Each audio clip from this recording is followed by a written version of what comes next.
আসসালামু আলাইকুম, কেমন আছেন বন্ধুরা? এখন নুডলস রান্না করব, পাস্তা সহ নুডলস সহ একসাথে। প্রথমে মশলাগুলো প্যাকেট থেকে কেটে একটা বাটিতে নিব। এবার পাতিলে গরম পানি করব, করে পাস্তাটা ঢেলে দিব। পাস্তাটা কিছুক্ষণ সিদ্ধ করে নিব।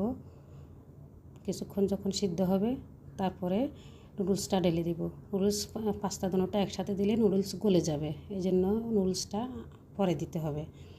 নুডলস যখন সিদ্ধ হয়ে যাবে তখন নামিয়ে ফেলবো। নামিয়ে এবার ঠান্ডা পানিতে ধুয়ে নেব।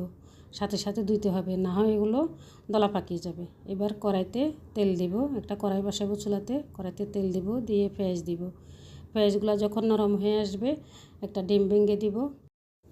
ডিমটা তেলের মধ্যে হালকা ভেজে নেব। ভেজে নিয়ে এবার কাঁচামরিচ দিয়ে দিব। কাঁচামরিচগুলো একটু তেলের মধ্যে ভেজে নেব, সামান্য ভেজে নিয়ে এবার নুডলসের যে মশলাটা আছে ওটা দিয়ে দিব। ওটা দিয়ে কিছুক্ষণ আবার নেড়ে ছেড়ে নিব তেলের মধ্যে ভেজে। এরপর দিয়ে দিব একটু লেবুর রস। হাতের কাছে সস থাকলে সস দিবেন, আমার কাছে হাতের কাছে সস নেই, এই জন্য লেবুর রস দিয়েছি। এবার কড়াইতে পাস্তাগুলো ঢেলে দিবেন। ঢেলে দিয়ে মশলার সাথে ভালোভাবে মিক্সড করবেন। ভালো করে যখন মিক্সড করা হয়ে যাবে কিছুক্ষণ নেড়ে ছেড়ে তখন এবার নামিয়ে ফেলবেন। একটা ফ্রিজের মধ্যে পরিবেশন করবেন।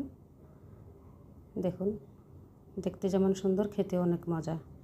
এদিকে চুলায় দিয়ে দিলাম চায়ের প্রথমে লিকার বানিয়ে নিলাম, এরপরে পাউডার মিল্ক মিক্সড করলাম। মিক্স করে কিছুক্ষণ জাল দিলাম, জাল দিয়ে একটা কাপে নিয়ে নিলাম। মাশাআল্লাহ, দেখুন চায়ের কালারটা কত সুন্দর। চায়ের কালার যত সুন্দর খেতেও তত মজা লাগে।